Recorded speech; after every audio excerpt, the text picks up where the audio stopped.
mist-shrouded village of Blackmoor, whispers of a phantom carriage that rides at night stir fear in the hearts of the townsfolk. Renowned investigator James Harroway, drawn by the eerie tales and unexplained disappearances, arrives to unravel the mystery. As he delves deeper into the shadowy legends, James finds himself enchanted by a captivating young woman whose haunting beauty conceals a chilling secret. Little does he know, his infatuation is but a sinister ploy, luring him closer to a fate more ghastly than he could ever imagine, becoming the next victim of the ghostly carriage. The flickering light of the hearth cast long shadows across the modest drawing room of the Houndstooth Inn. Seated comfortably in a well-worn armchair, James Harroway, a young journalist with a reputation for debunking supernatural myths, sipped his scotch thoughtfully. Across from him, his old friend and local historian, Thomas Whitaker, leaned forward with a look of anticipation. "You really believe you can debunk the legend of the phantom carriage, James?" Thomas asked, his eyes reflecting a mix of skepticism and amusement. James set down his glass, his face breaking into a confident smile. "Tom, you know I've made a career out of exposing these so-called supernatural occurrences. Remember the haunted lighthouse of Dover, a mere trick of light and sound, and the poltergeist of Penhurst, nothing but old pipes and a drafty house. This phantom carriage will be no different." Thomas chuckled. "But this is different, James. Blackmoor isn't like those other places. This legend has roots deep in the heart of the village. It's more than just a story here. It's part of our history.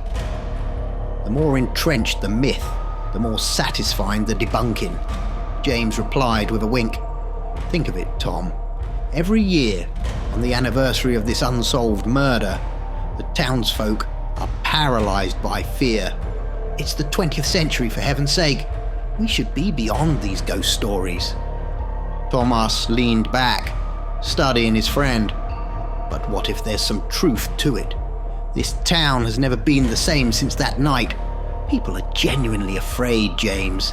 They say the headless coachman seeks revenge for the unjust death of the murder victim." James scoffed. "Superstition and fear, that's all it is. People love a good ghost story, especially one that can't be explained. It's the perfect opportunity for me to show that it's all smoke and mirrors. I'll stay in Blackmoor, investigate the scene, talk to the locals, and by the time I leave, the phantom carriage of Blackmoor will be nothing more than an interesting footnote in the local history books." Thomas sighed, knowing there was no change in his friend's mind. "Well, just be careful, James. Blackmoor can be unwelcoming to outsiders, especially those who meddle in its past."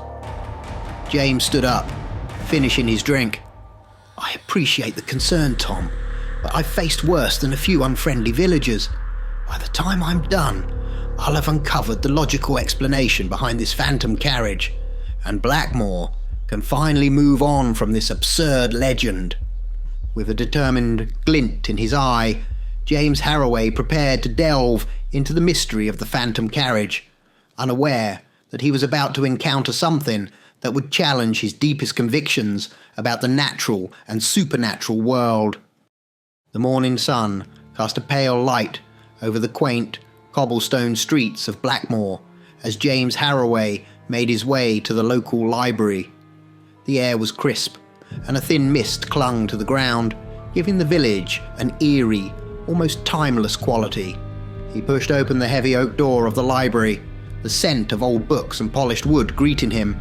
Inside, he found himself in the company of dusty tomes and ancient manuscripts. The librarian, an elderly woman with sharp eyes, watched him curiously as he approached the desk. "I'm researching the history of Blackmoor, particularly the legend of the phantom carriage and the unsolved murder that's tied to it," James explained. The librarian's expression turned solemn. "The tragedy of poor Eleanor Blythe," she said, her voice a hushed whisper. "Follow me." She led him to a secluded section of the library, where she pulled out several old newspapers and a few handwritten journals. "This should get you started," she said, leaving him alone with the documents. As James delved into the archives, he discovered that the murder occurred on a cold, moonless night in 1898. Eleanor Blythe, a young woman of noble birth, was found dead in the woods near Blackmore, her body lying next to an overturned carriage. The town was shocked, and rumours swirled about the circumstances of her death. The newspapers reported that Eleanor was to elope that night with a local stable hand, Thomas Warwick, a match her family vehemently opposed, but Thomas was nowhere to be found, and suspicion quickly fell upon him. Despite an extensive manhunt, he was never located, leading many to believe he had murdered Eleanor and fled. However, as James sifted through the journals, he found entries from various townsfolk that suggested a different story. These accounts hinted at a more sinister plot involving Eleanor's family, particularly her father, Lord Blythe, who was known for his ruthless ambition and disdain for anyone beneath his social standing. It was rumoured that Lord Blythe had discovered the elopement plan and, in a fit of rage, arranged for Thomas to be taken care of and staged Eleanor's death as a tragic accident. The mystery deepened as James read about sightings of the phantom carriage shortly after Eleanor's death. Witnesses claimed to have seen a spectral carriage driven by a headless coachman roaming the woods on the anniversary of the murder. Some believed it was the spirit of Thomas Warwick, eternally searching for his lost love, Eleanor. The more James read, the more he realized that this was not just a simple ghost story. It was a tale of love, betrayal, and vengeance that had left a deep scar on the town of Blackmore. Determined to uncover the truth, he closed the dusty journal and set out to interview the descendants of those involved, hoping to piece together the events of that fateful night and lay the legend of the phantom carriage to rest. James Harroway left the library with a mind swirling with theories and half-formed hypotheses. He decided his next step was to visit the actual scene of the murder. The woods where Eleanor Blythe's body was discovered were on the outskirts of Blackmore, a place locals avoided, especially as dusk approached. As he made his way through the dense undergrowth, the atmosphere grew heavier, the trees seeming to absorb sound, creating an eerie silence. James, ever the pragmatist, focused on the task at hand, pulling out his notebook and a measuring tape. He began examining the terrain meticulously, noting the width and slope of the old road where the carriage would have travelled. As he immersed himself in his work, a sudden killing sound pierced the silence. A distinct, thunderous clatter, like the approach of a horse-drawn carriage. It seemed to come from right behind him. Whirling around, James found nothing but the still, quiet woods. He frowned, trying to rationalize the sound. It must be the wind through the trees, he muttered to himself, though the wind was barely a whisper. Shaking off the unease, he returned to his investigation, measuring tire tracks and trying to visualize the scene on that fateful night. He sketched the layout, considering the possibility of an accident or a deliberate act. As the sun began to dip below the horizon, casting long shadows through the big trees, James decided it was time to head back. As he packed his equipment, a soft, almost inaudible whisper floated through the air. "Help me!" He froze, his heart pounding in his chest. The voice was faint, ethereal, like a fragment of a dream. He scanned the surrounding area, but there was no one in sight. The rational part of his mind insisted it was just his imagination, fueled by the day's research and the eerie setting. Yet, as he made his way back through the woods, the whisper echoed in his mind, unsettling him. Once back at the Houndstooth Inn, he sat down in his room, spreading out his notes and sketches. He tried to focus on the factual evidence, the measurements, the historical accounts, but the haunting sound of the carriage and the whispered plea refused to be dismissed. That night, as he lay in bed, the events of the day replayed in his mind. The logical, skeptical part of him was at war with the inexplicable experiences he'd had in the woods. Despite his disbelief in the supernatural, he couldn't shake the feeling that there was something more to the legend of the phantom carriage of Blackmore, something dark and tragic, calling out to be uncovered. The following morning, James awoke feeling refreshed and eager to continue his investigation. He headed downstairs to the dining area of the Hound's Tooth Inn for breakfast, where he was greeted by a young waitress with a warm smile and sparkling eyes. Her presence was like a breath of fresh air in the heavy, historical atmosphere that had enveloped him since his arrival in Blackmore. "Good morning. I'm Elizabeth," she said cheerfully as she poured him a cup of coffee. "What brings you to Blackmore? Not many outsiders visit, especially not this time of year." James introduced himself and briefly explained his purpose in Blackmore. As they chatted, he found himself drawn to her lively spirit and knowledge of the village.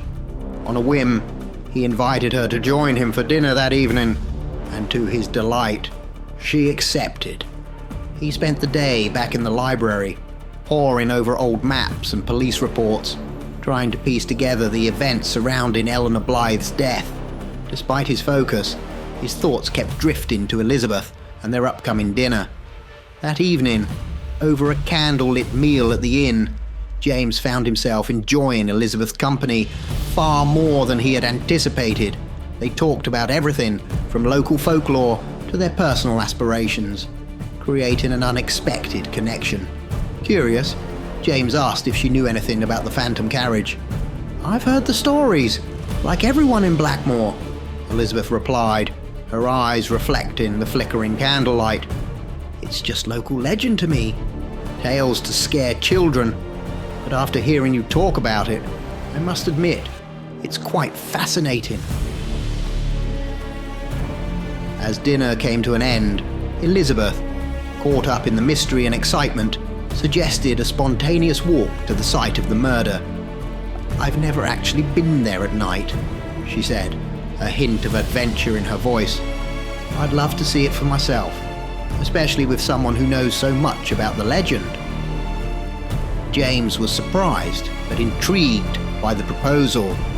The idea of visiting the site at night was unnerving, yet the prospect of experiencing it with Elizabeth was too compelling to resist. They set off under the starry night sky, the path to the woods illuminated by the pale light of the moon. As they walked, the village's lights faded behind them, leaving them surrounded by the sounds of the nocturnal forest. The atmosphere at the murder site was eerily calm, with only the gentle rustling of leaves breaking the silence. As they stood there, James shared his findings and theories, noticing how Elizabeth listened intently, her fascination evident. The night air was cool, and a sense of unease hung over them as they contemplated the tragic events that had taken place on this very spot over a century ago. Unbeknownst to them, their visit to the site would unearth more than just old legends and would propel them further into the heart of the mystery surrounding the phantom carriage of Blackmore. In the stillness of the wooded clearing, James and Elizabeth walked slowly, the crunch of leaves underfoot breaking the silence. James pointed out where Eleanor Blythe's body was found, describing the layout based on his meticulous research. Elizabeth listened, her eyes wide with a mix of fear and fascination. Suddenly, the distinct sound of hooves and wheels thundering against the ground shattered the calm. The noise was so intense, so immediate, that both instinctively jumped off the path, expecting a real carriage to barrel through. They turned, hearts racing, but saw nothing. The woods were as still and silent as before, as if the sound had never been. "Was that it? The carriage?" Elizabeth asked, her voice a mixture of excitement and disbelief. James, struggling to maintain his composure, tried to rationalize what they had just heard. His eyes scanned the road, searching for a logical explanation.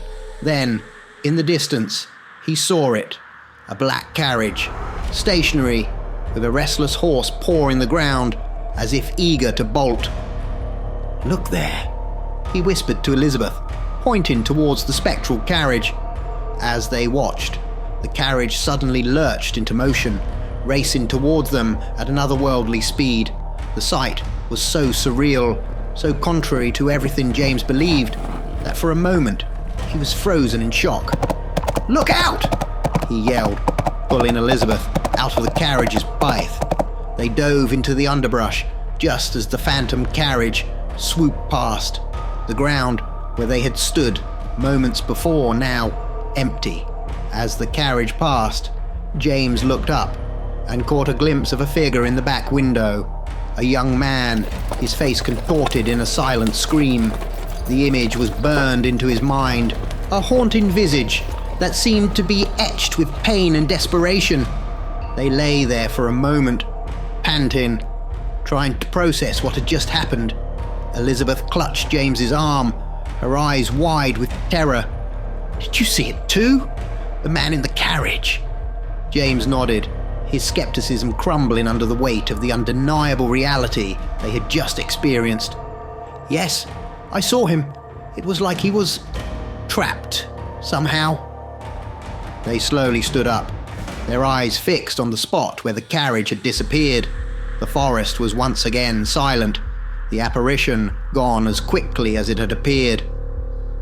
"What does this mean?" Elizabeth asked, her voice trembling. "Is the legend true?" James was at a loss for words. All his beliefs, his convictions about the rational and explainable nature of the world, were being challenged. "I don't know," he admitted, "but I'm going to find out.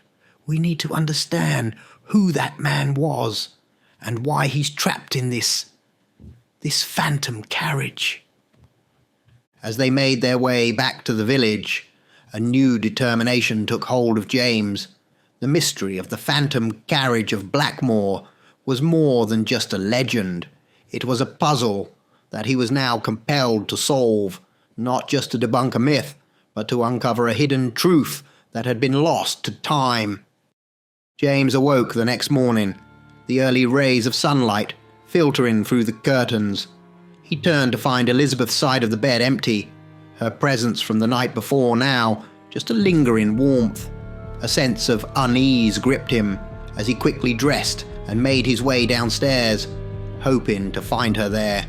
In the inn's dining room, he asked the staff if they had seen Elizabeth, but no one had. His concern deepened. The memory of the previous night's encounter with the phantom carriage loomed large in his mind. He couldn't shake the fear that she might have returned to the site of the murder. As he was about to leave the inn, a middle-aged man approached him. "Hello, I'm Arthur. I too am investigating the legend of the carriage and have some fascinating information I need to share with you," he said eagerly. James, torn between the urgency to find Elizabeth and his thirst for answers, reluctantly decided to hear Arthur out. They sat at a secluded table, and Arthur began to unfold his findings. "I believe Eleanor was killed by her father, who also murdered Thomas Warwick, and then blamed the murder on him," Arthur explained. "But here's the thing. The phantom carriage was a legend even before Eleanor's murder. It just became associated with her." Arthur leaned in, his eyes intense. "The phantom carriage requires a willing sacrifice, someone who goes to the site with love in their heart. It's an old part of the legend, long forgotten." James scoffed at the notion. No one would willingly go to a murder site to sacrifice themselves for love. It's preposterous. As they talked, time slipped away unnoticed. It was only when James glanced out the window and saw the darkness outside that he realized they had been talking for hours. A sense of urgency gripped him. "I need to go," he said abruptly, standing up. Arthur looked up at him with a knowing gaze. "I understand," he said, a hint of solemnity in his voice. James hurried out of the inn, his mind racing. The story Arthur had told seemed far-fetched, yet after what he had witnessed the night before, he couldn't dismiss it outright. As he made his way towards the woods, his worry for Elizabeth grew. The idea that she might have gone to the site of the murder, possibly drawn by the legend of the carriage, filled him with dread. The woods were dark and foreboding as he entered, the moon casting eerie shadows between the trees. He called out for Elizabeth, his voice echoing through the silence.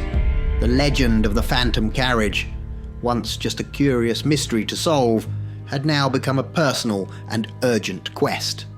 James knew he had to find Elizabeth before it was too late, and confront whatever truth lay waiting in the heart of the Blackmoor woods. As James hurried him through the darkened woods to the site of the murder, his heart pounded with a mix of fear and desperation. When he arrived, what he saw was beyond his wildest imaginings. There, in a clearing bathed in moonlight, stood the phantom carriage, its form ethereal and ghostly. Beside it was Elizabeth, her expression one of sorrow and resolve, and gathered around were several villagers, their faces grim and determined. Confusion etched on his face, James approached the scene. "What is this?" he asked, his voice tinged with disbelief. Elizabeth rushed towards him, her eyes filled with a mixture of relief and guilt. "You came, thank you," she exclaimed, her voice trembling. Before he could react, several villagers seized him. James struggled, but their grips were firm and unyielding. "If you had not come, it would have been me," Elizabeth said, her voice barely above a whisper. "He has come willingly?" one of the villagers asked. "Yes," Elizabeth replied, her voice laced with sorrow.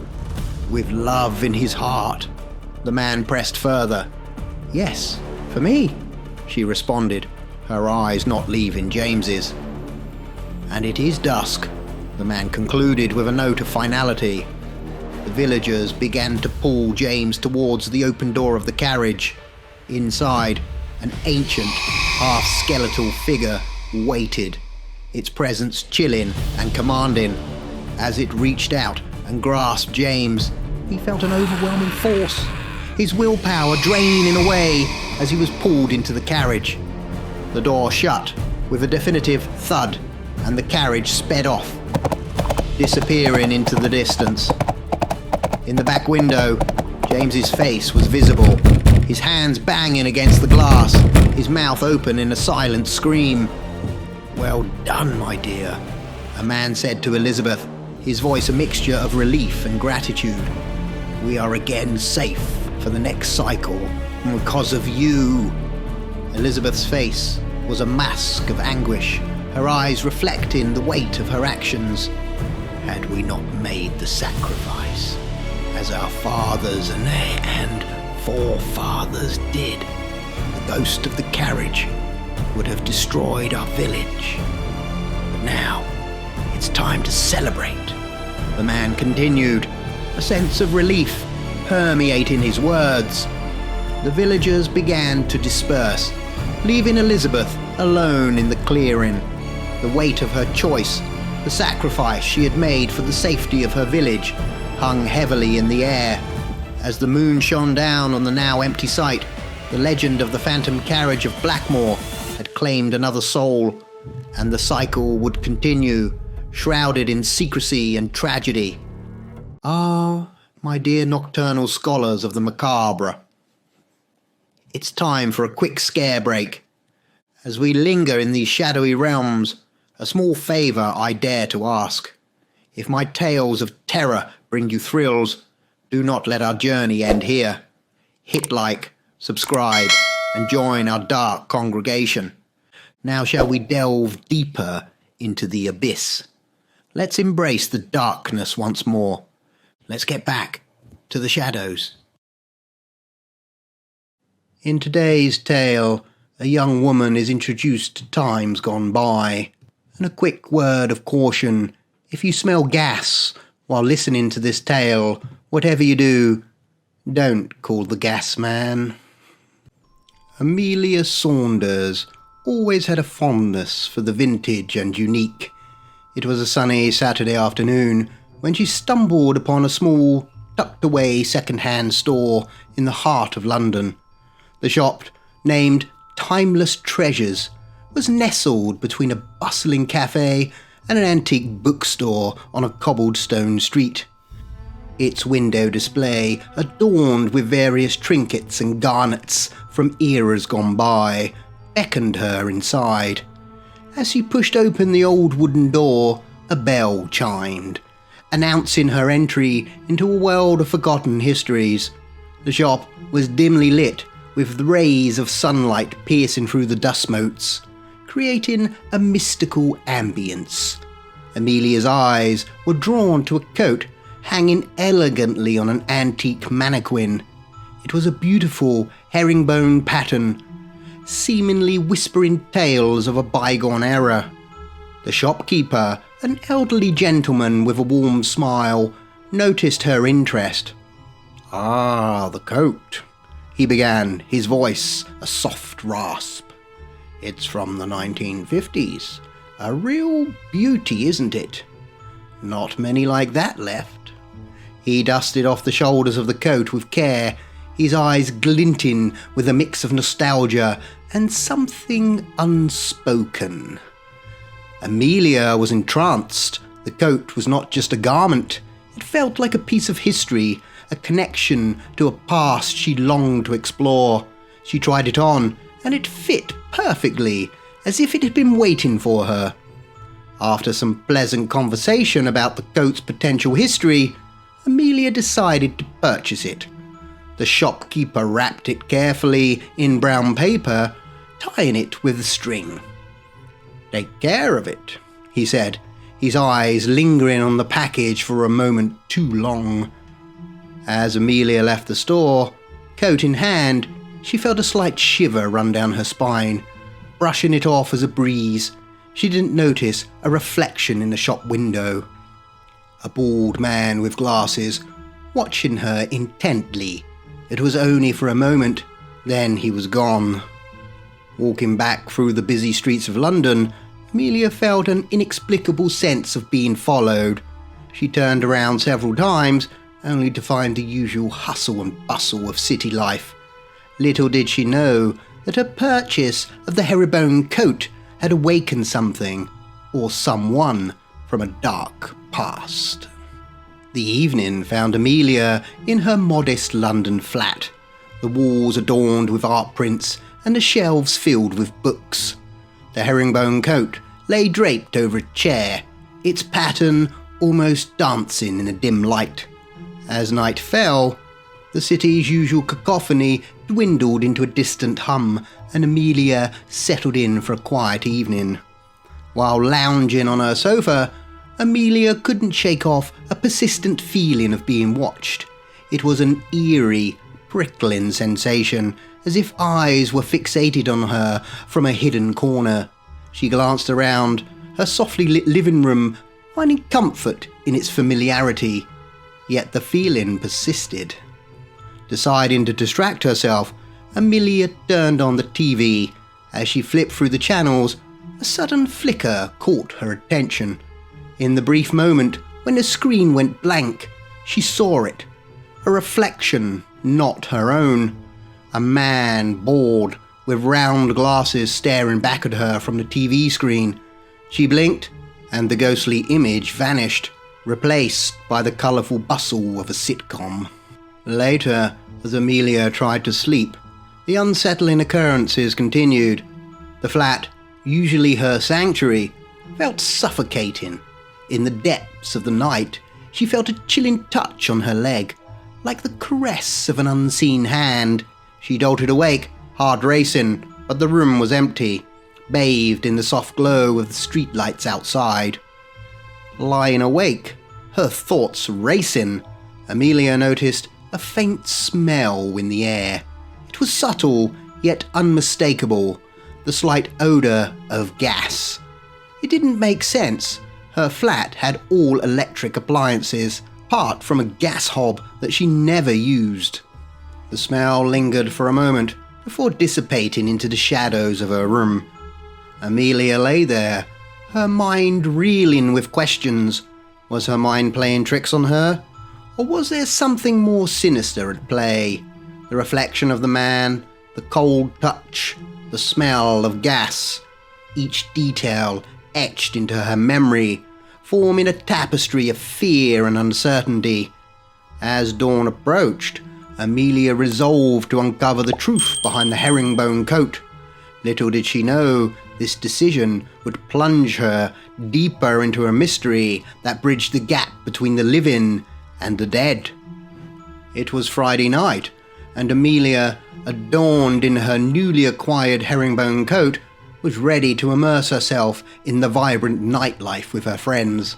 The coat, despite its mysterious aura, had become her favourite piece, adding a touch of elegance to her outfit.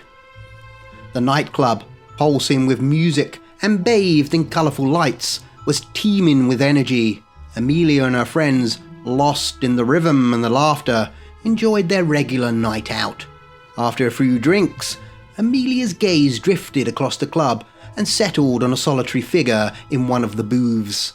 A man in his 50s, bald, with round spectacles, wearing a coat strikingly similar to hers. She nudged her friend Sally. "Oh look, someone decided to wear the exact same coat as me," she exclaimed with a hint of amusement. But when she looked again, the booth was empty. "I don't see anyone," Sally replied, her voice tinged with concern. "Looks like you've had one too many." They laughed it off, attributing it to the night's indulges, and continued to enjoy their evening. As the night progressed, Thomas, a close friend with whom Amelia shared a special connection, appeared behind her. "Where have you been hiding?" he asked playfully. Amelia turned, her smile radiant. "I'm right here for you, Thomas." The chemistry between them was undeniable, and they spent the night dancing and drinking, wrapped up in their own world. As the night drew to a close, Amelia invited Thomas back to her apartment. She asked him to pour them a drink while she took a shower, hoping to wash away the fatigue of the night. Returning to the living room, Amelia was met with a horrifying sight. Thomas was on the floor, clutching his throat, gasping for air. "Thomas, what's the matter?" she cried in alarm. "Gas! I can't breathe!" he choked out.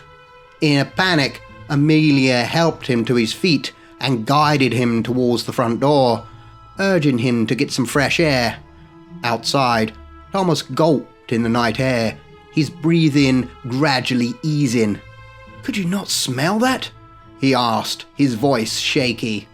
"No, I didn't smell a thing," Amelia replied, confusion and fear mingling in her voice. The faint smell of gas that had haunted her in her flat was now a terrifying reality. The morning after the unnerving incident with Thomas, Amelia sat at her kitchen table, her laptop open in front of her. The events of the previous night had solidified her resolve to uncover the truth behind the herringbone coat and the accompanying scent of gas. With a deep breath, she began her search, delving into the depths of the internet for any clue that might connect the coat with the mysterious occurrences. After hours of scouring through old newspaper archives and historical records, Amelia stumbled upon a black and white photograph that made her heart skip a beat. There he was, the man she had been seeing in reflections and shadows, bald, with round glasses, and eerily wearing a coat identical to hers. The caption beneath the photo sent a shiver down her spine. The infamous gas man of the 1950s. The article detailed the sinister history of the gas man, whose real name was Edward Langley. A seemingly ordinary man in his day, Langley harbored a dark and deadly secret. In the mid-1950s, he committed a series of murders that terrorized London. His modus operandi was chillingly unique. He would break into the homes of his victim at night and tamper with their gas lines, causing them to asphyxiate in their sleep. Langley was known for his particular habit of taking a personal item from each of his victims as a macabre trophy.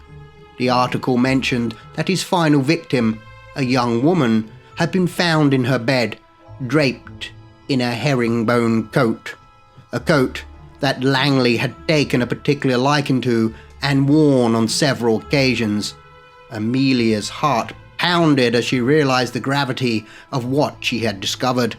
The coat she had so admired was a memento from Langley's last murder. Langley's reign of terror came to an abrupt end when a vigilant neighbor noticed suspicious activity and alerted the police. Langley was apprehended shortly after his final murder. The trial was swift and the evidence overwhelming. Found guilty on multiple counts of murder, Langley was sentenced to death by hanging. His last words were reported to be a chilling proclamation of his undying attachment to his collection of trophies. Amelia sat back, her mind reeling from the horrific history she had unearthed. The gas man, Edward Langley, was not just a figment of her imagination. He was a real murderer, and his ghost, bound to the coat, was now a part of her life. As she pondered her next move, the weight of the coat hanging in her room felt heavier than ever, a tangible reminder of the past's unyielding grip. Amelia lay in bed, her mind a whirlwind of fear and indecision. The revelations about the coat and its ghastly history with the gas man Edward Langley had left her feeling vulnerable and terrified. She resolved to rid herself of the coat and its malevolent presence. "Tomorrow, that thing is going in the bin," she whispered into the darkness, a sense of determination momentarily easing her anxiety. As she tried to find solace in sleep, a chilling sensation crept over her. It felt as though someone had sat down at the end of her bed. Heart pounding, Amelia sat up and faced the end of her bed. There, manifested in a faint, ghostly form, was the unmistakable image of Langley. "Langley!" she uttered, her voice a mix of fear and defiance. Though his image was faint, the malevolent intent in its spectral presence was palpable. "What do you want?" Amelia demanded, her courage rising to meet the terror of the moment. "I'm going to throw that coat in the bin." No sooner had she spoken than a suffocating sensation gripped her throat. Gas. She struggled for air, her lungs burning in desperation. She fell from the bed, crawling towards the window in a frantic attempt to escape the invisible gas choking her. Langley's apparition blocked her path, his spectral form looming over her. "You will not throw out my trophy," he hissed. "You will leave it in someone's home, so I may visit them." "Never!" Amelia managed to gasp, her resolve unwavering even in the face of this terrifying spectre. The gas intensified, becoming so thick that Amelia felt her consciousness slipping away. She choked and convulsed on the brink of unconsciousness when suddenly the air cleared. She gasped, dragging in precious breaths, her body trembling from the ordeal. Langley's ghost hovered ominously. "You will leave the coat at someone's home, or you will be my next victim." Lying there, gasping for air on the floor of her bedroom, Amelia realized the gravity of her situation. Langley's spirit was not just haunting her, it was threatening her very life. The choice before her was grim: become an unwilling accomplice in Langley's malevolent desires, or face a fate similar to his victims. The morning after her terrifying encounter with Langley's ghost, Amelia found herself standing outside Jodie's house. her heart heavy with guilt and fear. "Hi, Jody. I was in the area," she said, forcing a smile as her old friend opened the door. "Come in. It's been so long," Jody exclaimed, ushering Amelia inside. The warmth of the welcome contrasted sharply with the cold dread that had settled in Amelia's heart. Over drinks, the two old friends caught up on life, laughter filling the room, momentarily pushing away the ominous cloud hanging over Amelia. Eventually, Jody broached a sensitive topic. "I know we had that little disagreement over Steve. I really hope that's all in the past now." Amelia, her expression turning somber, nodded. "Of course, that's all in the past," she replied, her mind elsewhere, wrestling with the grim task she felt compelled to complete. As time slipped away, Amelia glanced at the clock. "Is it that late already? I better go, work tomorrow," she said, standing up. "Me too, I feel quite drunk, so better get some sleep," Jody replied, stifling a yawn. Amelia seized the moment. "Can I leave my coat here? I think I'm having a hot flush. I'll come by and collect it in the week," she suggested, her voice betraying a hint of urgency. Jody unsuspectingly agreed. "Sure, no problem," she said as they exchanged goodbyes. In her bedroom, as Jody lay trying to drift into sleep, a faint smell of gas infiltrated the air. Her eyes snapped open, and she sat up, alarmed. She got up to check the stove, her mind foggy with alcohol. As she moved through her flat, a chill ran down her spine. There, in the dim light, stood a figure, barely visible, a man with a bald head and round glasses. The ghostly image of Edward Langley had found a new home, just as he demanded. Amelia woke up to a grey morning, her mind still entangled in the events of the previous night. As she sat up, her eyes fell upon the herringbone coat, ominously perched at the end of her bed. Confusion and fear gripped her. How had the coat returned? She rose to make some coffee, attempting to shake off the unnerving sight. The shrill ring of the phone pierced the silence of her flat. It was Sally. "Hi, did you hear? Jody left the gas on all night. They found her lying dead in her flat."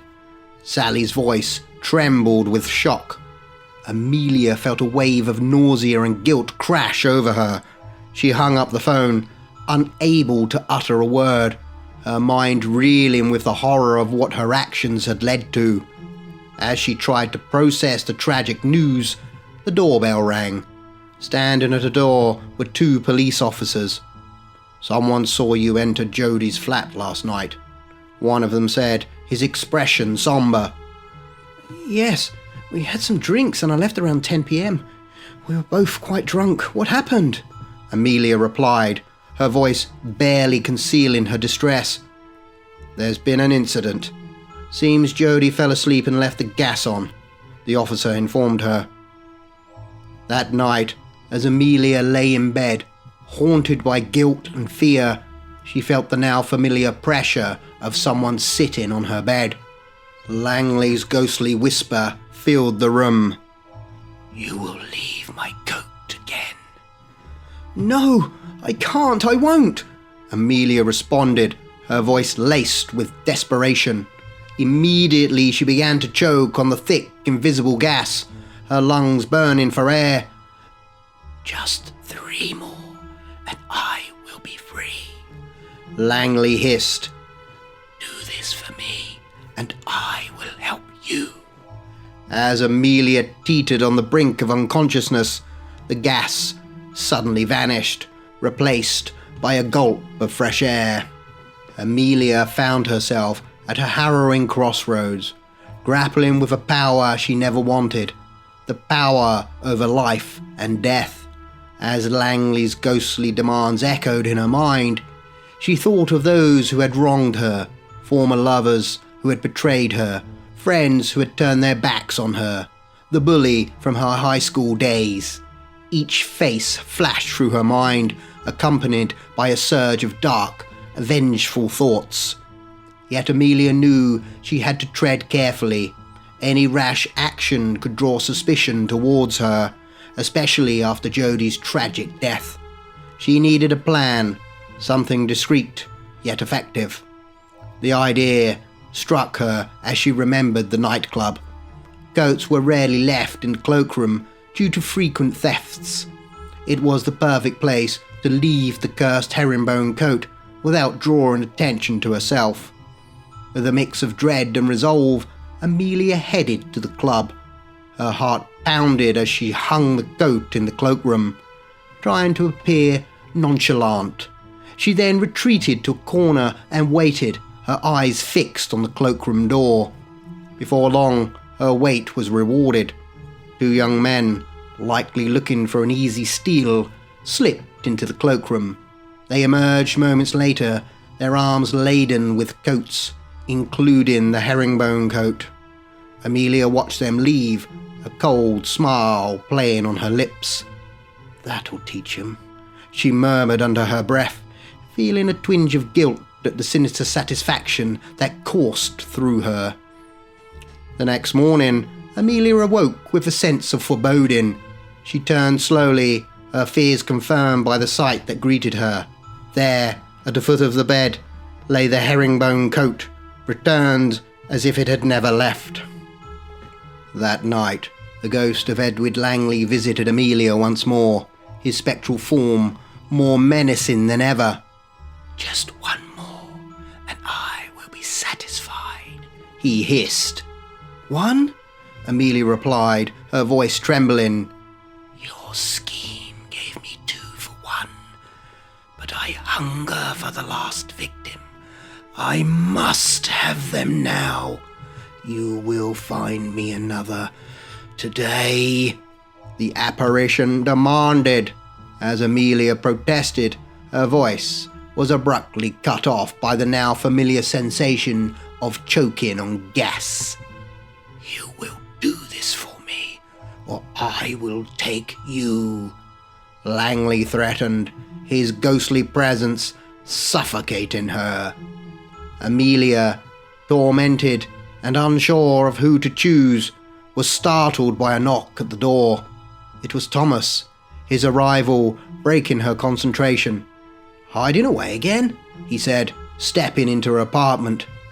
"Wow, Em, you look rough. Let's go for some food to get some nutrients in you or something," Thomas suggested, concern in his eyes. As Thomas passed a mirror on the wall, Amelia saw Langley's reflection, his spectral smile fixated on Thomas. "No, not Thomas!" she screamed in horror. Thomas, confused, turned to her.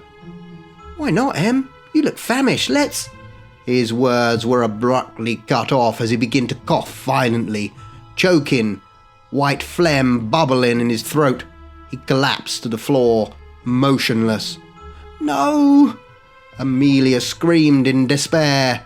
In the mirror, she saw Langley's reflection, sated, smiling. The neighbours, alarmed by Amelia's screams, banged on the door. "Is everything all right in there?" they called out. Amelia, realising the dire situation, knew she would likely be blamed for the deaths of Thomas, Jodi, and possibly even the 2 young men from the nightclub. She saw no way out. "You okay in there?" The fist banging on the door grew more insistent. At that moment, Langley materialised in full form in front of her.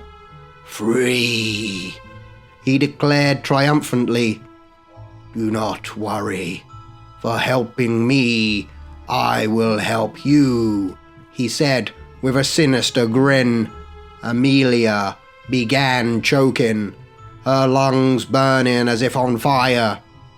As the police arrived and forced the door open, they found the bodies of Thomas and Amelia, lifeless in the apartment, with the only gas stove turned on. Some time later, in the heart of Soho, London, a quaint used clothing store welcomed a new customer, The young man with an eye for vintage fashion entered the store, his gaze immediately drawn to a particular item. "Anything in particular you're looking for?" the storekeeper asked, noticing the young man's interest. "Yes, that coat there," the young man pointed excitedly. "Ah, the herringbone," the storekeeper responded with a nod. "A classic from a bygone era of style." Eagerly, the young man purchased the coat. It was a perfect fit, a rare find that seemed almost too good to be true. He left the store, the coat draped over his arm, feeling pleased with his acquisition. As he sat on the tube, heading home, his attention was caught by a reflection in the window. A young woman, wearing an identical herringbone coat, was staring back at him with penetrating eyes. The intensity of her gaze was unsettling. Curious, he turned to look directly at her, but to his surprise, there was no one there. The seat where he thought he saw the woman was empty. A chill ran down his spine as he turned back to the window, but the reflection had gone. He tried to shake off the eerie feeling, attributing it to the dim lighting and the rhythm of the tube. However, unbeknownst to him, he had become the latest bearer of the herringbone coat, the same coat that had been the centre of a haunting and a tragic series of events. Unaware of its dark history and the presence that lingered within its threads, he wrapped the coat around himself, unknowingly stepping into a cycle that had claimed many before him.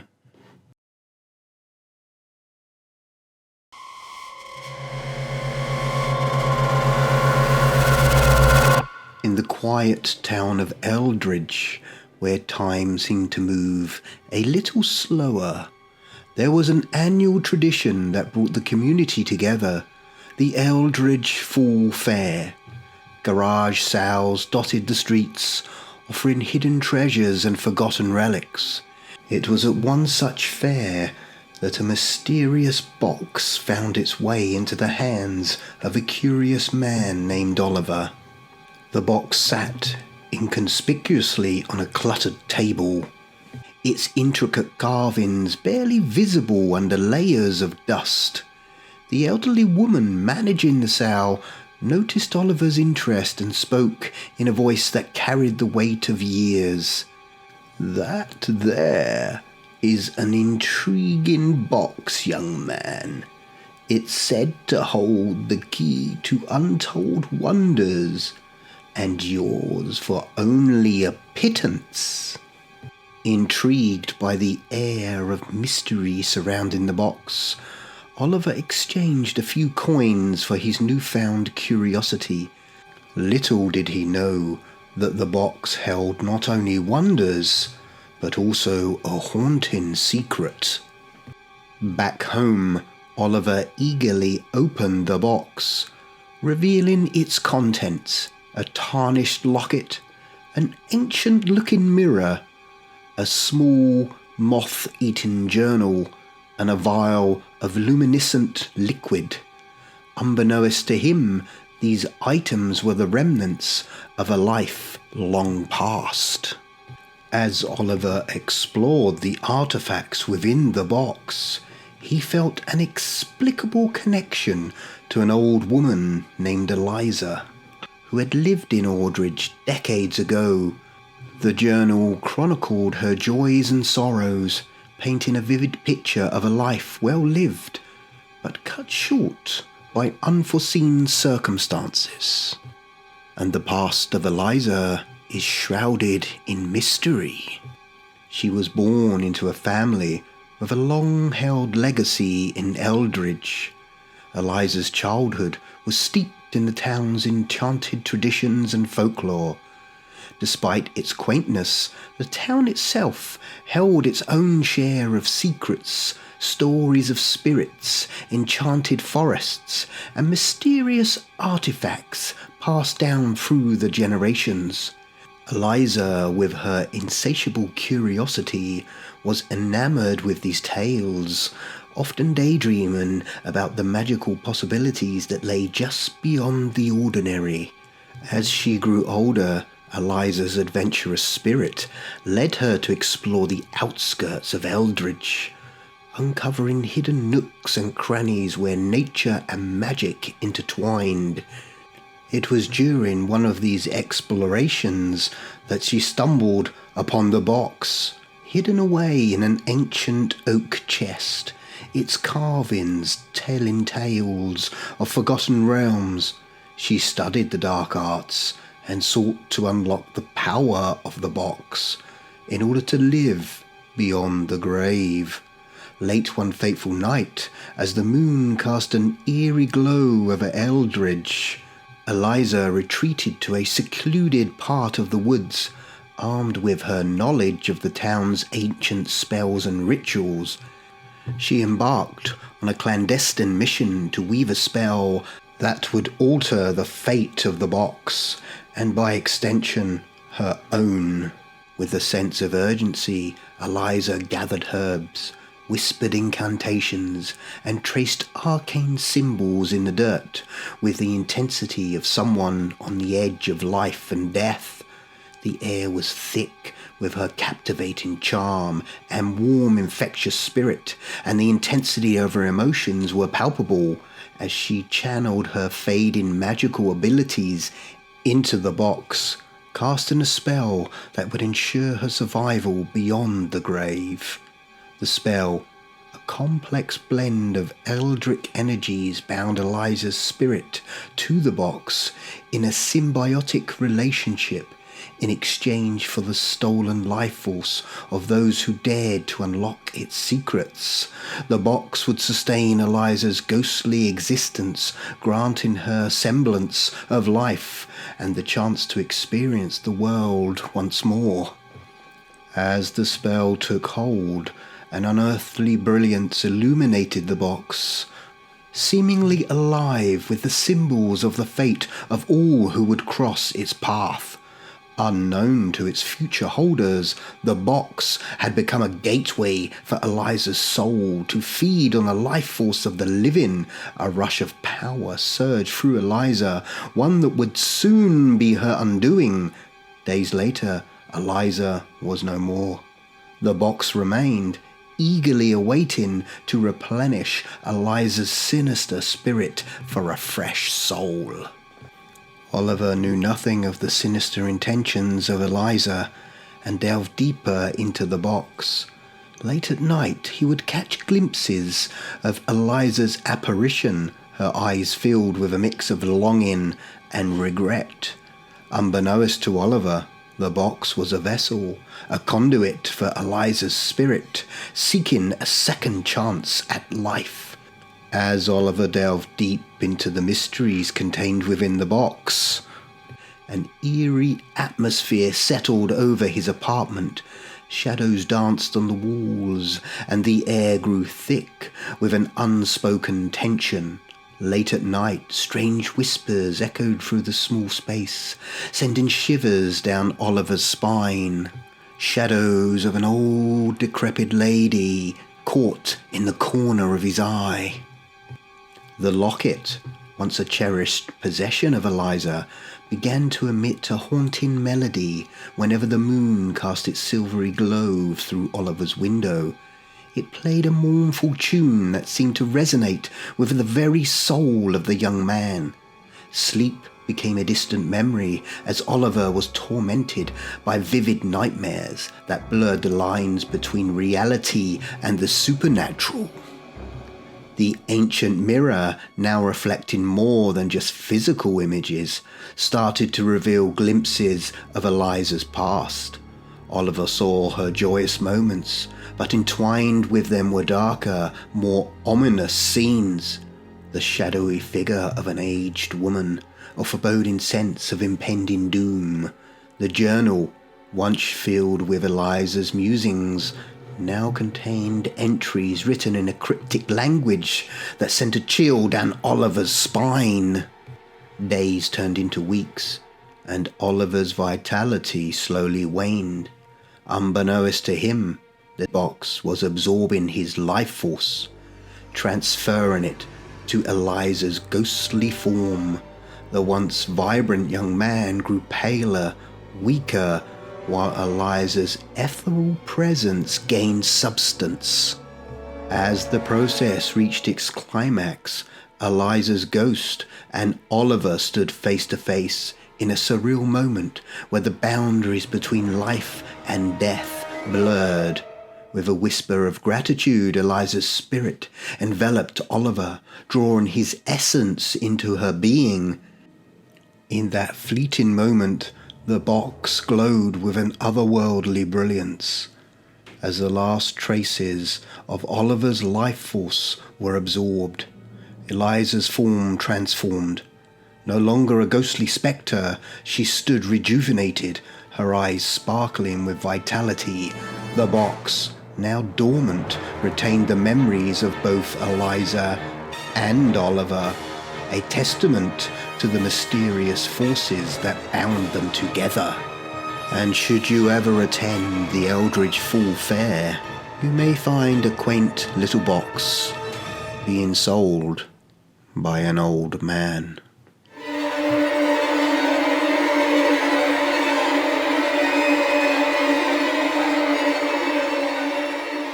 And if you're still looking to fulfill your thirst for more horror, don't forget to check out this next video, unless of course you are frozen with fear already.